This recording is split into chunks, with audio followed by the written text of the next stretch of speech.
Seattle Mariners move, but alas, chat, we finally do have a move by your Seattle Mariners, and it's a very interesting one. One that I, have heard, hey, could we go out there and sign Rob Refsnyder? And I know I titled this as breaking. This happened like an hour and a half ago. I just running errands, but Rob Refsnyder is basically your Dylan Moore replacement. There are two trains of thought with this, right? And I've seen people say, like, okay, Rob Refsnyder now I want to say it might have been Mariner Steve, he was talking about it, and how, like, this means you don't necessarily need to go get a Eugenio Suarez anymore, or Ketel Marte maybe too rich, because this is a 1 year, I believe, $6.25 million deal. Like, this isn't just another Andrew Kisner deal where you're only paying him $1 million. This is almost we're just gonna round it up to $7 million. But Rob Refsnyder is a good player. He absolutely mashes left-handed pitching, and I think that he is just better Dylan Moore. Maybe not like Gold Glove caliber defense from Rob Refsnyder, but who cares? Like, he's a platoon guy you can put at first base, second base, or in the corner outfield. I'm sure you could, if you had to, you could go throw him over there at third base for a game. But yeah, this is a very interesting move by the Mariners, and one that I don't know what it signifies, right? If it doesn't signify that Refsnyder is going to get a lot of DH at bats, and he's going to be the guy that, is your right-handed platoon at DH, with Dominic Canzone being the left-handed platoon at DH. Like, is that the Mariners' plan now for designated hitter? Is Luke Raley and Victor Robles, is that the plan for right field? And if it is, if and when something goes wrong, Rob Refsnyder maybe moves to right field. If, like, let's say Victor's just not hitting or what have you, or, maybe Canzone goes out there to the outfield. Like, there's a lot of interesting moving parts there. Mike E mentions it could be Refsnyder and Young at second base, and I think that's very possible. I don't know what the status is of Ryan Bliss. I do think that the Mariners would like to do a Ryan Bliss and Cole Young platoon at second base. But I don't know if he's going to be healthy or not. So yeah, that makes a lot of sense, Mike. If you have Rob Refsnyder out there at second base versus left-handed pitching, because according to Ryan Divish, who was on the Marine Layer podcast, I think it was last week, he said that he doesn't expect the Mariners to run Cole Young out there a bunch against lefties and basically just let him get exposed by a bunch of lefties. So not to say that Cole Young's not going to get ABs versus left-handed pitching, but as of right now, I don't know if you're confident for a roster with championship aspirations, if you're confident in giving everyday at-bats to Cole Young. So Rob Refsnyder's that veteran guy who can take those at-bats versus left-handed pitching from Cole Young. And then again, he can be the right-handed side of the platoon at DH, right-hand side of the platoon and right field. And if you need to give Josh Naylor a day off his feet or have him DH for a day, he can go play first base for you. So I like this move a lot, and it looks like a lot of you guys do too. What's up, chat? How we doing? We got Carson, Connor, Robert, Christopher, Bumpy Rhodes, Jose, Search, Cool Cat, Anthony, Cade, Jay, Mike, of course, Azaria, Duskify, Nicholas, just all you guys. Appreciate you guys for being here at 3:45 on a Monday. Let's take a look really quick at Rob Refsnyder's Savant page here. One sec. Let's do a little bit of this action. Savant page. So obviously he didn't get a ton of at-bats. I think he had 300 or so at-bats last year. 209 plate appearances, 182 at-bats. But you look at his Savant page, his hard hit percentage. You can't see the official percentile, but could be in the 85th percentile or something like that. Barrel percentage was good. Average exit velo was good. His chase rate over the past few years has also been very good. And it was 19.1% in 2025. Let's look at 2024. A little higher at 24.7% in his chase rate. 2023, an 18.6% chase rate. And in 2022, 25%. So it's always been in the red. His launch angle sweet spot is another interesting one. 49.1% in 2022. In 2025, it had gone down a little bit to 34.6%. But that launch angle sweet spot in the years prior to him going to Boston was really good, which is interesting in my opinion. Looking at his reference page here, you can see in 2025 he hit 269, 354, 484. He was good for a 131 OPS plus. Now again, that's in 182 at bats. He did hit 9 home runs. Overall, his time in Boston, he hit 276, 264, 440. So do with that as you will. He was really good in Boston. Otherwise, throughout his career, he hasn't necessarily been great. In my opinion, Rob Refsnyder should be a bench guy. I think he's going to get more playing time than a typical bench guy, but I think that he should be a bench guy, in my opinion. It raises the floor of the bench, but he should be like the 4th best bat you add this offseason, in my opinion. Looking at his career splits, right, he sucks versus right-handed pitching. The Mariners did not sign him to hit versus right-handed pitching. He's hitting in his career 281, 383, 443 with an 826 OPS versus left-handed pitching in 668 at-bats. Now, as you can see, he was exposed a lot early in his career to a lot of right-handed pitching. 677 ABs versus righties compared to 668 versus lefties. He actually has more ABs in his career versus right-handed pitching. But if we go back up to the splits tool here and we'll look at 2025 in general, he had 66 ABs versus righties and 116 versus lefties.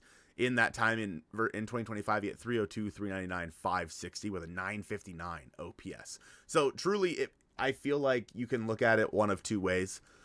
I think the way to look at it is the Mariners basically signed their Dylan Moore replacement. He is a guy who, in my opinion, should be a bench guy. 32 months. Appreciate the remember. Lucario. Shout out Lucario. 32 months is crazy, by the way. Is crazy. He should be a bench guy, and the Mariners should still be in. Like, this should not stop the Mariners from being in on the guys they were already in on, right? This shouldn't stop them necessarily from being in on Gino, Brendan Donovan, or Nico Horner. But as Justify mentions here, so with him being $6-ish million, that gives us like $8 or $9 million left. I can't imagine they sign Gino. I believe because of the way that Josh Naylor structured his contract in 2026, I think that the Mariners still have about $14 million left to play with, a little bit more than we anticipated. But just because Naylor in 2026 is getting paid like $11 million instead of 18 for 32 months, Colton, can you time me out? I got you, big dog. I got you. So in terms of what the next move could be looking like for the Seattle Mariners, Mike E with the 34 months. I win by 2 months. Crazy, Mike. You're insane. Appreciate that. Remember, in terms of what the next move could look like, I don't know if this precludes them from going out there and getting a DH. Because really, when you're looking at Gino, or when you were looking at even Ketel Marte, both of those guys were probably going to be your like everyday-ish DH. They're not necessarily good defenders. They're guys that you would have been bringing in to fill that DH role. And then if you need them to go play, in Gino's case, first base or third base, you can have that happen. With Ketel, obviously, if you want him to go play second base because Cole Young's not working out, same thing that happened last year with Jorge Polanco, that's completely fine. So maybe the Mariners are okay with their current situation at DH. I still don't feel comfortable running out a lineup. Like, if the bottom of your lineup consists of either Dom Canzone, Cole Young, Williamson, and then, or Dom Canzone, Williamson, Cole Young, JP, or Rob Refsnyder, Cole Young, Williamson, JP, that's not a good, like, bottom four of the lineup. There's just too much variability there with those four guys. And don't get me wrong, JP's been fine. Especially for a shortstop, JP has been more than fine. But it's just this move solidifies he solidifies a lot of utility role, and that's completely fine with me. Duskify mentions, so Donovan stays the number one target. I would say yes. I would say Donovan is continuing to be the Mariners' number one target. But at the same time, like, we've been talking about Brendan Donovan for a while now, and I don't think that I like, if the Mariners were going to be able to get a Donovan deal done, I would have hoped it would have happened by now. You know what I mean? So I'm worried. I mean, here's the thing. The Mariners, in my opinion, are going to get something done that's that's going to be useful. I want it to be done sooner rather than later, because as we're seeing guys every single day from that like pool of players the Mariners could go after disappear. Wilson Contreras, of course, Jorge Polanco, Jeff McNeil to a lesser extent was traded today by the Mets. Like, there are guys falling off in that order. So Mike E with the 2. Luis Arraez for DH. He's still a free agent. He is still a free agent. I personally don't like Luis Arraez, just in terms of his profile, especially in Seattle. With that being said, he's a guy who doesn't strike out. Right? He doesn't walk. He doesn't strike out. He puts the ball in play a lot. You don't want him defensively. But like you mentioned, as a DH, it could make some sense. It does make the Mariners lineup way too left-handed if you go out there and get him in a DH specific role. Because, right, the guys that could fill that DH role, Dom Canzone, maybe Luke Raley. Those are your two, like, left-handed DH possibilities. So it might make it a little too left-handed in that regard. I could see it happening, but it's just, it raises the floor, sure, of this team. I mean, having somebody like Luis Arraez on your team is better than having, probably going to be a better option than, say, I don't know, Andrew Kisner. But Nelson with the 19 months. What's good, dude? How are you? So I personally don't love Luis Arraez to Seattle, but Bubby Rhodes, I think we're going to get outbid for Donovan. We love trading with the D-backs. Let's get Ketel back in Seattle. I think that Ketel is the best bat available by far. Here, we got a message from Mike just sent this to us, talking about the message from Rob Refsnyder. Where's my PC screen? You guys see that? Seattle, I don't think my younger self would have believed you if you had told him he'd someday be able to play for such an amazing organization. I used to play Nintendo 64 MLB Baseball featuring Griffey for hours, pretending I was on the team. I feel so grateful, humbled, and fortunate for this moment. I'll give you everything I've got. See you in Peoria, Rob Refsnyder. I'm in. That gets me fired up. That, like, just to appreciate that, Mike. That, just a guy who wants to be here. Right? A guy who wants to be here, that gets me fired up a little bit to see someone actually want to be a Seattle Mariner, which is cool. Appreciate that, Mike. Ferrer, Naylor, and Refsnyder is really solid for an offseason so far, though. In a vacuum, it's true. How dare that's Andrew Kisner erasure, by the way. No, I mean, the offseason has been fine so far. I think let's say the Josh Naylor signing came today instead of, in the middle of November.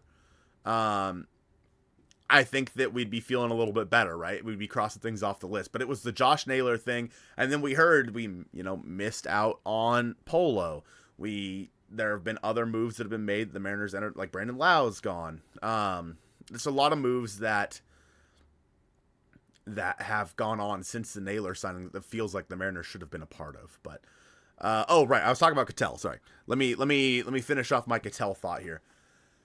Ketel Marte is the best bat available. Absolutely. If you get Ketel Marte on paper, your baseball team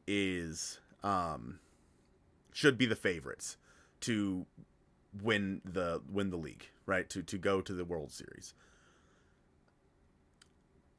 From everything that we've heard, and at first I dismissed this. At first I was like, it's overblown. It's not that big of a deal. Ryan Divish, again, went on the Marine Lair podcast last week and talked about how the problems with Ketel Marte in terms of his attitude, in terms of, what have you, they're real. And the Mariners very much pride themselves on not having a guy that's a clubhouse cancer, right? The last guy that was here that was really a clubhouse cancer was Jared Kelnick. And a guy who just, had an attitude about him, whatever, thought he was kind of tough shit and whatnot.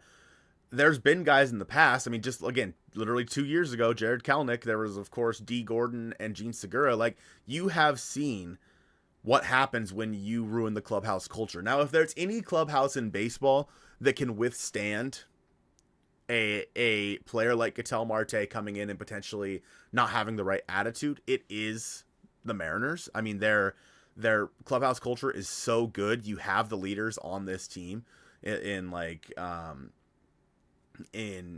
Cal and Julio and Josh Naylor, of course. And one of the other things that Ryan Divish mentioned was that the Mariners, if they do plan or want to go out and acquire Ketel Marte, if they get to a point where they're getting ready to pull the trigger, they would call Josh Naylor first. Because Josh Naylor was with the Diamondbacks when everything in 2025 came out about him, taking extra days off and not being there with the team and not communicating and whatnot. Josh Naylor was there when that happened. So Jerry and Justin would call Josh Naylor and say, hey, is this real or is this overblown? And Josh Naylor is not the kind of guy that's going to mince words. He's going to tell you the truth. If he had problems with Ketel Marte's work ethic, he's going to tell you.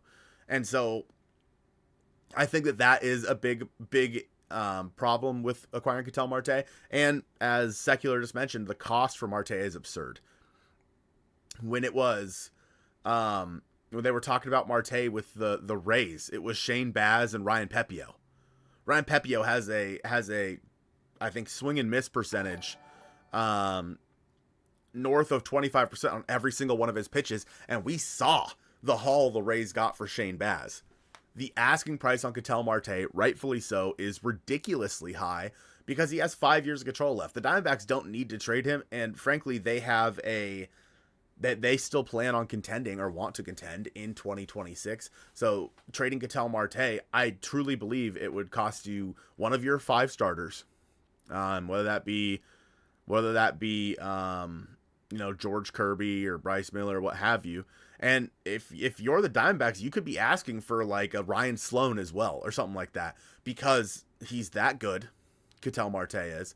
He has that. He's cost controlled, has those years of control left, and he plays a premium position at second base. You can be asking for a lot. You're not going to get it more than likely, but you could be asking for a lot. Mike E with the 2. Ketel isn't good enough to deal with his BS. I don't disagree with that. I mean, I don't want to say that he's not good enough, because I do think that he is the best second baseman in all of baseball. But Shark says, I think Cano was worse for the clubhouse than D. Gordon. Interesting. That first year Cano got suspended, Gordon and the team were charging towards the playoffs, and then Cano was near return. The team cooled off. And if you remember, Sharks, that year, Gene Segura, it was more so Gene Segura was the problem, not D. Gordon. It was Gene Segura who was the problem, and then D. Gordon took it personally. That is more so where the problem was. So, bumpy roads. Ketel had a rough year, and for his mental state, like, it was probably the right move to take that time off. And again, that's what the Mariners should ask. They should ask Josh Naylor. Was this the right move? Like, was that something he needed? And if he did, then, sure, whatever. I think that'd be fine to get it. Diamondbacks want to trade Ketel. If they come to a point where they give up and accept anything for, I don't know if they want to trade him that. They'd be dumb, in my opinion, to just take anything for Ketel Marte. Yes, there are clubhouse concerns, of course. But you are still the asset that you have on your hands. You could get something pretty decent for him. I mean, again, they can trade him at the deadline. They don't even have to trade him this offseason. They can trade him at the deadline. 199 from Manny. Guys, thoughts on a DMAC reunion? W. Let's make it happen. I saw somebody ask about Ramon Laureano. Did the Mariners sign Ramon Laureano? Did that happen? Or is someone just messing around? Because Ramon Laureano, in my opinion, can be a bit of a clubhouse problem. Let's see. Let's look at the old Twitter sphere here. Ramon Laureano. latest? I don't think this happened, chat. I think I've been lied to.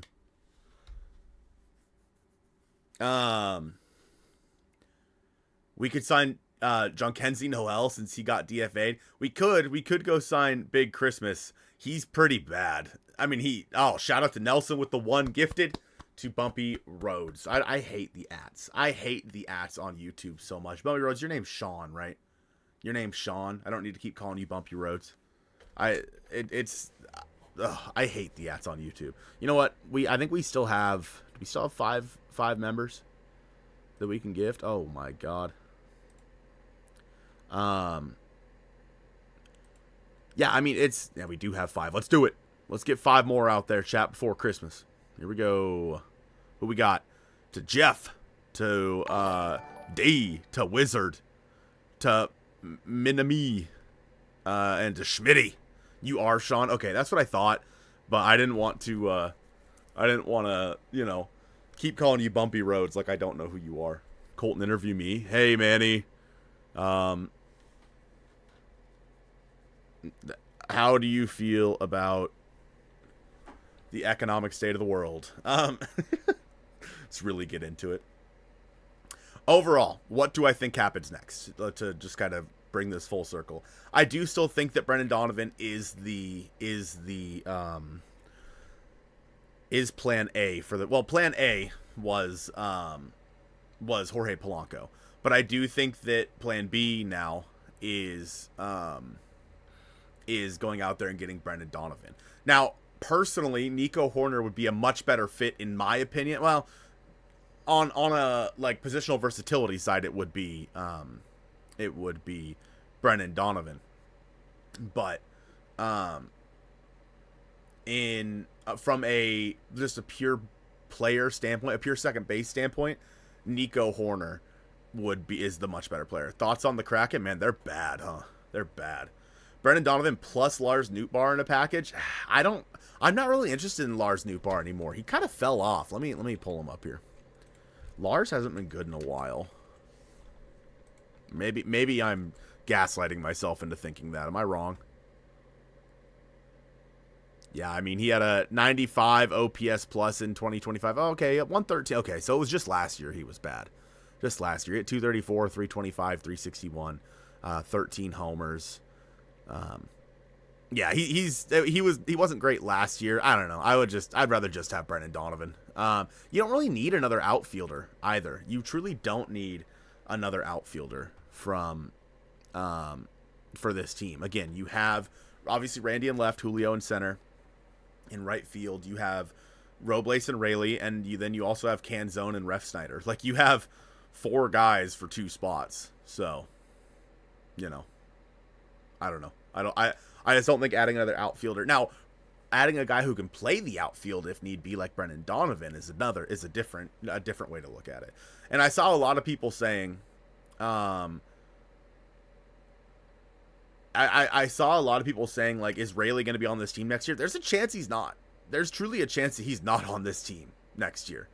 I wouldn't be shocked if the Mariners moved on from Luke Rayleigh at some point this offseason. I don't know. I think that Refsnyder brings the 40-man 240. So, no, I don't think there needs to be a corresponding move to add Rob Refsnyder. But, nonetheless. What would it cost to get Nico Horner? Joe and I made a video about Nico Horner the other day, talking about how you could try to find a way around it, and there's still a world where you could do Nico Horner and Gino or something like that.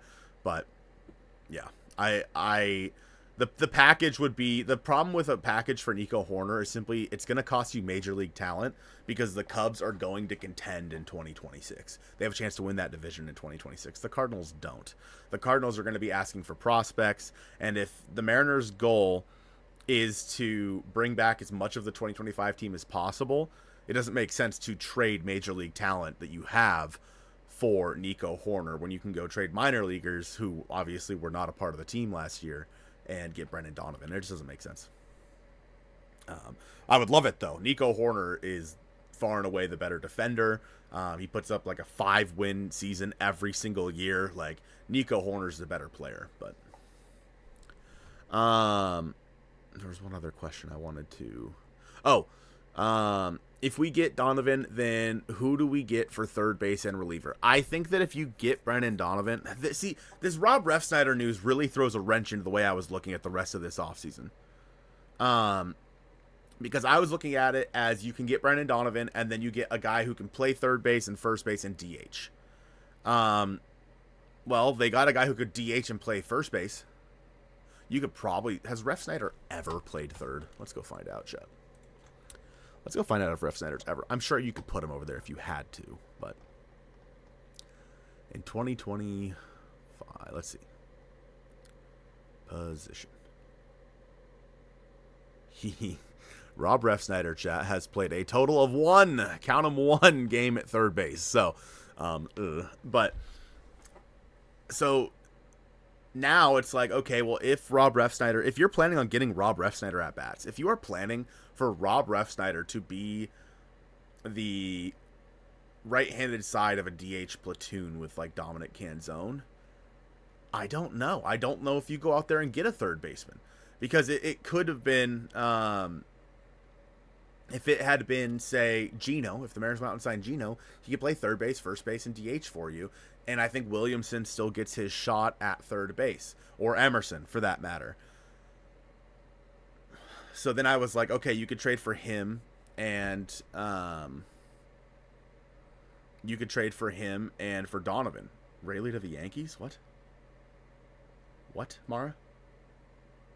You messing with me, Mara? I think you're messing with me, aren't you? It's unbelievable.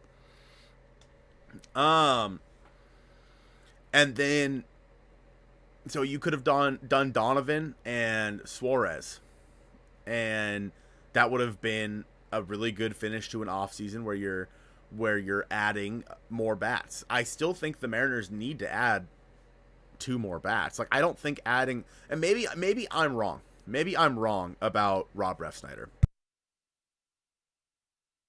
but I don't think that he's the bat that you necessarily needed. In my opinion, he should fill a bench role. Refsnyder's been fine. I really don't care to see him get more than like 200 at-bats. You know what I mean? We did our time with Dylan Moore. You know, we did our time with like Sam Haggerty and guys like that. I don't care to see a utility guy get another, 200 at-bats, unless that utility guy is someone like Brendan Donovan, who is a game changer. So, Secular says, what are the chances the Mariners hold off until the trade deadline to get their infielder and play a combo of Williamson, Cole Young, and Emerson with Naylor and JP? I think it's certainly possible. I do think that it's certainly possible. I think it's a dangerous game, because doing so, you don't know who all is going to be available at the trade deadline. I got you, Mara, my bad. Like, you don't know what you're going to get out of Cole Young. You don't know what you're going to get out of Ben Williamson. You don't know what you're going to get out of Colt Emerson. You also have to account for the fact that Josh Naylor's not going to be playing at the same pace he was when he was with the Mariners in 2025. And not to say he's going to be a bad player, but he's not going to be like the on pace for 6 wins like he was when he was with the Mariners after the trade deadline. Cal Raleigh is more than likely not going to hit 60 home runs in 2026, which is why those are already you have to talk about their regression while also keying in the possibility that, like, what if Cole Young doesn't hit? What if Colt Emerson doesn't hit? What if Ben Williamson doesn't hit? Then you're in trouble. And all the wins at the beginning of the season count just the same as the wins at the end of the season. If you go into it with those guys, you're, for lack of a better term, chat, you're going in half-cocked. Like, you're going into the season with a team that is incomplete, that has too many variables, and you don't know what you're going to get in right field either from Robles and Rayleigh and Canzone and now Refsnyder. You don't know what you're going to get. So I don't think that you can go, and I don't think the Mariners plan to. Again, there's still, 3 months left of the offseason, or 2 months left of the offseason. I don't think the Mariners are going to go in with this team currently as how it is currently constructed. Like, I just don't see that happening. I think they will make another move for another veteran bat, the guy who's going to hit 5th in your order. I think they will at least do that. I don't think that should be your only addition. I think that you should add a DH third base type, and then someone who can also play second base. That way you have insurance, right, over the Cole Youngs and the Ben Williamsons of the world. Because, again, if they're bad, at least you could say, like last year, for example, Cole Young started to struggle. It was easy. You just put Jorge Polanco at second base. Easy. You gave Cole Young some runway, but then you put Polo over there when you needed it. As of right now, it's like, okay, Cole Young struggles. You're like, okay, Ryan Bliss, like, are you healthy? Go ahead. Oh, you're not healthy? Leo Rivas, go ahead. Oh, you're not, playing well? Okay, go ahead, Rob Refsnyder. Like, it's just, you don't know what you're going to get out of those guys, and I think that makes it a little bit more difficult. A Brendan Donovan and JoJo Romero package would immediately make this team 5,000 times better. It would definitely be a lot better. It would definitely be a lot better than it is currently constructed. It'd be, for what the rumored cost for Brendan Donovan is, I think that adding JoJo Romero to that package, it'd be a huge package. Like, that would be like a massive trade package going back to St. Louis, which maybe, I don't know if that's a bad thing or not. But yeah, I don't know. I mean, I'd be interested. The Mariners do need to add another reliever of some kind. I don't know if it's going to be somebody to like the likes of JoJo Romero. I hope that it would be, but I'm not sure. How much money do they have left to spend? I'd say about 15-ish million. 15-ish million. Emerson needs to work on his defense. Wasn't he like really good defensively at shortstop? Could Yandy play third if we traded for him? From everything that we have heard from people close to the organization, I don't want to say sources because we don't have sources, just so we're clear, the Mariners are kind of out on Yandy Diaz. Also, I don't think you would want to put Yandy at third. No. You don't know much about him. Is it a good signing? I like it, Coca-Cola Bear. Like, it's a good signing in a vacuum. It is a good signing to replace Dylan Moore. It's a good signing if he's a bench bat. If you plan on giving Rob Refsnyder, like 300 plus ABs, I think it's a bad signing, personally. But because he is, if he ends up being a bench bat, I think it's a good signing. He needs to play the Dylan Moore type role that Dylan Moore had when there were lefties on the mound. But he doesn't need to play every day. You cannot play Rob Refsnyder every single day. He will get eaten alive by right-handed pitching. So.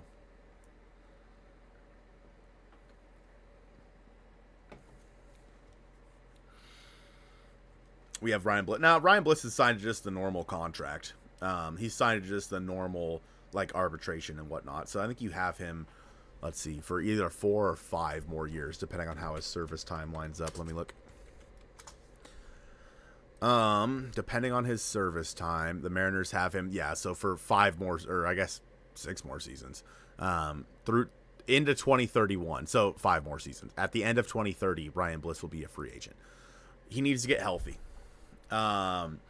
He was, if your plan at second base is to platoon him and Cole Young, or him and Rob Refsnyder, like I have more questions after this move than I do answers. Nolan Arenado, honestly, Secular, I think you have Nolan Arenado at home for a lot cheaper. I think Nolan Arenado at this point in his career, and it's been a great career. He's going to be a future Hall of Famer. At this point in his career, he's just Ben Williamson. Am I going to a game next year? I don't know, man. I don't know. Probably not, I guess. I probably just won't go to any games next year, chat. Saw the Rays were in on Roy Polanco as well. Apparently they could have made a competitive offer than the Mariners, but decided not to. I mean, yeah, I don't foresee the Rays ever making a $20 million deal like that. The Rays are one of the cheapest organizations in baseball. I truly don't think they would have signed that deal for Jorge Polanco. But get guys to long contracts and hope we get great value based on their talent assessment.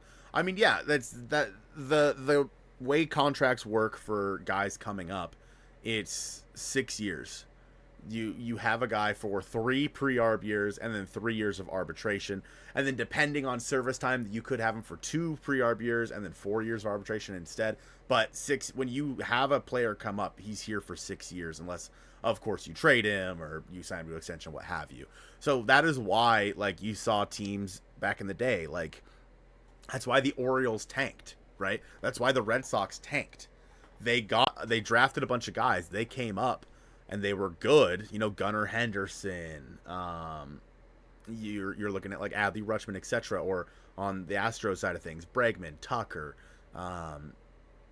Altuve to a lesser extent, I guess, Carlos Correa, etc. You have those guys for 6 years. You know that you have those guys for 6 years, and if they're good, you're paying them what, at most like $10 million, $15 million a year, unless they're like Juan Soto. Then you're paying him a lot. But yeah, it's just that is why the Mariners had to retool in 2019, and that's been the plan all along. The plan has been to draft and develop, and then trade the guys you don't need to go fill the holes you need with veterans. That has been the Mariners' plan since 2019. If we can't get a bat, you think they'll use the money to sign someone like Fairbanks? There's some interesting, someone like Fairbanks. I think they should. Fairbanks himself, I don't think is an option for Seattle for a couple of reasons. Number one, Pete Fairbanks probably wants to be a closer. And number two, he has Raynaud's syndrome. So like his hands basically get like really numb and painful when he's cold. I don't know if coming to Seattle would be the best move for him, but a player of like Fairbanks' talent, a guy who can be a back end piece, I think the Mariners should go do that. But they have to add at least one more bat. They have to. If they don't, it is this offseason is half baked, truthfully. If they don't add one more bat, there's no way Bichette signs with us. No, the Mariners aren't going to sign Bichette unless he's willing to take a short-term contract. There's no shot. Same with Bregman. The Mariners would sign him maybe if he was willing to take a short-term contract. Trade the farm to Cleveland for Jose Ramirez. You're not getting Jose Ramirez. He is retiring a Cleveland Guardian for sure. For sure. Gino coming back for 1 year. I mean, if Eugenio Suarez walked up to the Mariners and said, "I will sign here 1 year, $15 million," I think they are more than okay with that. Gino was terrible this year. No way. He was bad in Seattle.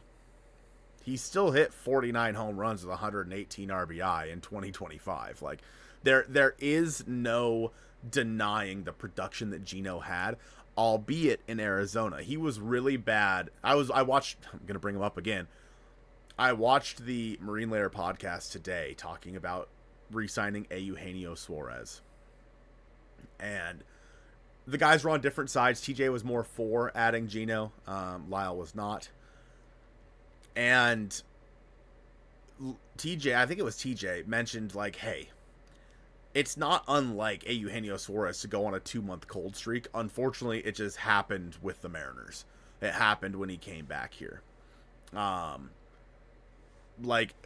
then Lyle's argument was like, he's like on the wrong side of 30. He's been progressing downward for years. Is this the year that he finally, falls off a cliff? To which TJ said, we've been thinking that for years. Yeah, it's just I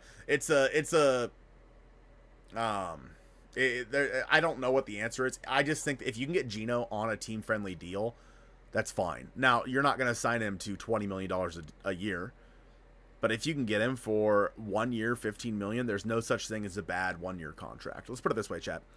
Nelson Cruz. Now, obviously, Nelson Cruz is a much better hitter than Gino, but Nelson Cruz came to Seattle when he was 35. Or maybe he was 34. Gino will be 35 in July of next year. Like, there is still time for Gino to turn into a Nelson Cruz type player, and maybe it's by just DHing. Maybe it's by having him DH all the time, and not have to worry about playing the field. I mean, I don't know if that's an option, but it can certainly happen. He got us to Game 6 of the ALCS. I wouldn't mind having Gino back. Yeah, I mean, Gino has one of the most iconic swings in Mariners history. Had the Mariners gone on to win that series, Gino would have been probably ALCS MVP. Like, he would have been the guy that you would have told stories about forever, right? Absolutely. Like, there's Edgar's double, there's Cal's home, like, walk-off, there's Jorge Polanco's single, and there's Gino's grand slam. Like, it's in that same vein. Like, that Gino's grand slam was the first time in a long time where I just broke down crying. Like, because I was like, A, all the stress of what was going on and whatnot, but B, it couldn't have happened to a better dude. Gino's such a good person. I honestly hope that Gino's back next year. I do. I really do. What about Kobe Mayo? I mean, I know he's more of a first baseman than a third baseman, but he can play it. Plus, he has power upside, and Baltimore just signed Alonso. Unless Mountcastle can play third. I mean, yeah, you could. Kobe Mayo's an option. He's probably freed up now with Alonso. I don't necessarily know if the fit really works out because Mayo hasn't really proven himself, and like you said, he's more of a first baseman. I mean, it's possible, but I don't know. I don't know what the package like that would look like. Let's see. What about Jeff McNeil? McNeil, sure. Like, it was a 17-year-old, like, rookie ball or Dominican League or something like that prospect that went back in the package for Jeff McNeil. Plus, the Mets are eating $5 million of that contract, making it only a $10 million contract. Sure, in some world it would have made sense to have Jeff McNeil. However, I honestly would not be shocked if Cole Young has a better year than Jeff McNeil in 2026. That was definitely, I mean, it's a trade the Mariners could have done. Absolutely. I don't necessarily know if that trade makes you better. Sure, maybe Jeff McNeil has a little bit more of a leash on him because he's a veteran and you kind of know what you're going to get out of him. But with Cole Young, you have the intangibles where you could say, hey, this guy's going to go out there and hit 300 with like 15 homers or something like that. Jeff McNeil, you don't really have that intangible anymore for him. So, would you sign Gino to 2 years, $26 million? I would absolutely sign Gino to a 2-year, $26 million deal. In fact, I would even, like, if you could structure that contract, I would say sign Gino to, like, this is something Joe talked about in the podcast today, was sign Gino to a deal where he's making more this year and less next year, which is the basically opposite of what Naylor signed, where he's making less this year and more next year. That way they kind of offset each other in terms of money owed. So maybe you give Gino $15 million this year and $11 million next year. I think that would probably be a smart move by the Mariners.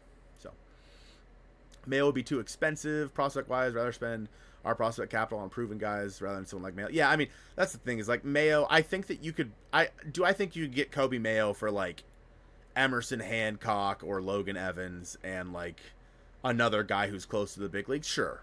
Or could you get him, like, Durangelo Sanchez straight up for Kobe Mayo? Potentially. But I don't necessarily know if it makes the Mariners better in 2026. Yeah, I think that's a great shout, Gorfy. If you're able to get Gino on an incentive-laden deal, like if he's an all-star, he gets an extra, $25 or $250,000. If he, wins Silver Slugger, he gets an extra $1 million. Stuff like that. ALCS MVP, he wins another $1 million or whatever. That is the kind of contract that you want. I think that in a player like Gino's case, where you don't necessarily know what you're going to get out of him, I do think that it makes the most sense to do an incentive-laden deal. But at the same time, most players don't want to do that because if they don't hit those marks, then they don't get that money. So, but I think that it would be good for for an incentive-laden deal. But anyway, chat, I'm going to get out of here. Nice little 46-minute chat with you guys. Appreciate all the remembers and all the donos today. Everyone for hanging out.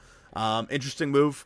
I don't necessarily know what the next step is for the Mariners. I'm actually more confused today than I was yesterday. But nonetheless, I appreciate you guys for hanging out with me here for a little bit, and hopefully the Mariners get something done soon. All right, peace.